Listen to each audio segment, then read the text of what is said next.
everyone! My name is Sydney Brown, financial coach and money matriarch in the making. I'm here to help you lead your finances with confidence. Whether you're navigating money on your own or for your family, this channel is for women who want to build wealth, make empowered financial decisions, and break free from financial stress.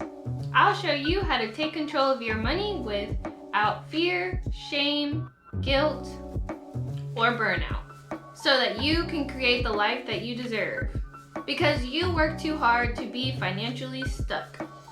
Make sure to hit the subscribe button so you never miss another video. So y'all, I've been learning about my feelings against my will. So all of this started when I took this class at my church, because everybody at my church, every time I would see them, they'd be like, "You have to take this class. Oh my God, I love this class. This class changed my life. This class, this class, this class." I couldn't get away from this class. So I finally had the opportunity to take the class and I was excited. But I clearly did not read the description of the class close enough, because it was all about feelings. And I am not good at feelings, which taking the class made apparently clear. It couldn't be more obvious when I was in this class that I was not good with feelings. And to make matters worse, at the same time, I was in my premarital counseling with my fiance. And so not only am I in this class about my feelings, but I'm also having to delve deep into my feelings for my premarital homework. So I was just feeling emotionally exhausted for months at a time. Long story short, I did learn a lot from the class. I would say my biggest breakthrough was around strong emotions. Prior to taking the class, I would always have these strong emotions.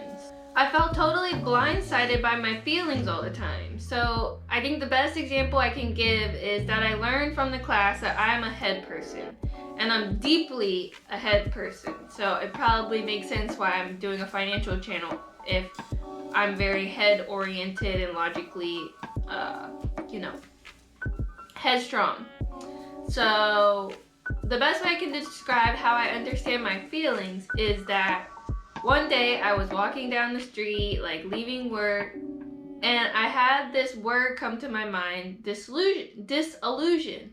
I was like, wow, that's an SAT word. What does that mean? And I Googled it, and I was just like looking up the definition of disillusion.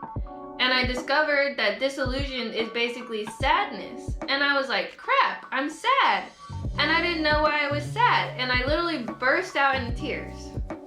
I had no reason, I had no idea why I was sad. I just burst out into tears because I knew that I was sad. I realized that I was sad in that moment, but I had no idea why. So this was me prior to the class or I guess also while I was in the class too, being totally blindsided by my feelings and just like not knowing what to do about it. So while I was in the class, I learned that what I'm supposed to do is acknowledge my smaller and quieter emotions. Therefore, if I name and acknowledge regularly what my small, quiet emotions are, then I don't have to be blindsided by the large, scary, loud ones. So instead of bursting into tears, I can feel sadness on a regular basis and know that it's there, and I don't have to just start randomly crying. My emotions were never intended to be scary. They were supposed to be information. But prior to this class, they were information that I was not utilizing at all. And that got me thinking, how does our money and our emotions correlate? What I discovered is our thoughts drive our feelings, and our feelings drive our behavior. Taking control of your finances is a behavior change. So in order to take control of our actions, we have to understand our feelings, which are driving our actions. So we have to start about what we believe about money in order to change our behaviors around money. Because every decision you make is an emotional one, whether you acknowledge them or not. Is it a shame feeling? Is it a fear feeling? Is it a guilt feeling? What are these emotions around your money and how are they affecting your behavior? And if you're like me, you might be thinking to yourself, well, I don't have feelings. And just because you don't acknowledge your feelings doesn't mean you don't have them. Just like in the example I gave earlier, I wasn't acknowledging my feelings at the time, but I was sad. Just because I don't want to acknowledge that I'm sad or I don't feel like I have time to think about my sadness doesn't mean that I'm not sad. And it's gonna come up in some other way, whether it's bursting out to tears in your car because you're sad, or if it's because like something else could be affected by your feelings. When we begin to build emotional self-awareness, we begin to make proactive decisions instead of reactive decisions. These decisions can be rooted in truth and not shame. And these decisions can be aligned with our values instead of our fear. Understanding your emotions is not just about personal growth, it's also financial wisdom. So today I wanted to go over 6 feelings and what they sound like in the context of money. Okay, let's start with me crying in the parking lot. Sadness. Sadness is the feeling that we feel when we lose something that we deeply desire. It reflects how much we cared about something. It's about what was gone, what is missed, and what was hoped for. The more open-hearted and full you live your life, the more you will experience sadness. Sadness is the feeling that acknowledges what really mattered. Sadness also reminds us to love and be present. In the context of money, sadness sounds like, I wish I can't. I would if. Here's 3 examples. I would go back to school, but I can't afford it. I really wish I could afford to go to that concert. If only I had started sooner. Instead of can't, ask yourself, how can I make space in my life for this experience? What I'm not telling you to do is do everything you can afford. I'm not trying to tell you that you need to honor your sadness in everything that you do. But if you find yourself saying, I can't, I wish I could, if only, then in the long term, try to think through solutions that can make space for the things you truly value. If this is something that you truly value and you're always saying can't, should, can't, I wish, if only, then maybe reassess how you want to approach these things moving forward. All right, let's move on to anger. Anger is my favorite emotion. I feel like I live as the anger character in Inside Out. Definitely this whole video is giving me Inside Out. Anger is the feeling of passion. Anger exposes the substance, desires, and commitments of our hearts. Anger is the energy of desire. Anger is the willingness to reach for the desire to be satisfied. Anger shows us what we care about. In the context of money, anger sounds like should and why. Here are 3 examples. I should be further along right now. They should pay people more. Why is everything so expensive? This anger means that I care. It's giving you information that this really matters to you. How can you channel your anger into action? Let your anger drive your boundaries, negotiation, career pivots, things that really matter to you and that you care about. Okay, probably my next favorite feeling is fear. Definitely got real close with fear. The head triad lives in fear, and this is where I live. I feel like I live in fear and anger. Fear is the feeling that lets us experience risk, dependence, and trust. Fear invites us into collaboration. Fear reminds us that we need help.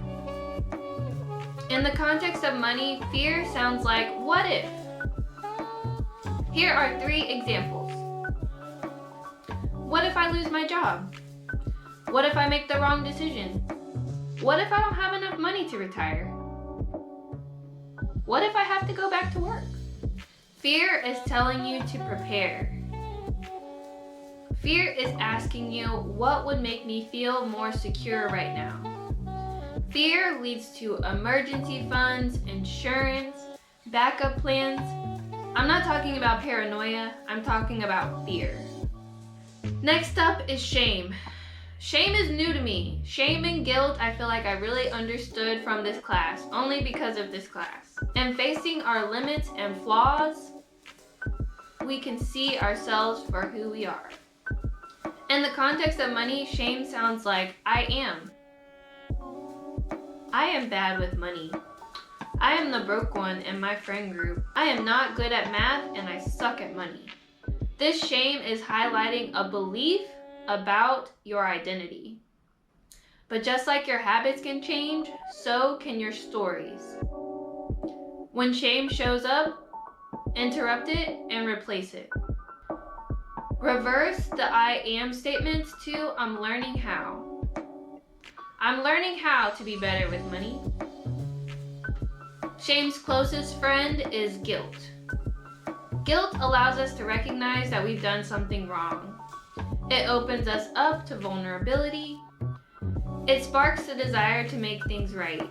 Guilt prompts us to seek forgiveness. In the context of money, guilt sounds like I shouldn't have. I shouldn't have spent so much money. I shouldn't have put that on my credit card. I shouldn't have ignored my budget.